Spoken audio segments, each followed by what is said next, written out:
নমস্কার বন্ধুরা, রিমির ঘরকন্নাতে আপনাদের অনেক অনেক স্বাগত জানাই।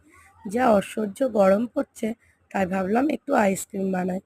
আগের ভিডিওতে দেখেছিলেন দুধ দিয়ে আইসক্রিম বানিয়েছি আর স্ট্রবেরি। আজকে আমি একটু তরমুজ দিয়ে আইসক্রিম বানাবো। বাচ্চারা একটু ফল খেতে অপছন্দ করে, তাই ফলের ফ্লেভারের আইসক্রিম বানালে কিন্তু বাচ্চারা চটজলদি খেয়ে নেয়।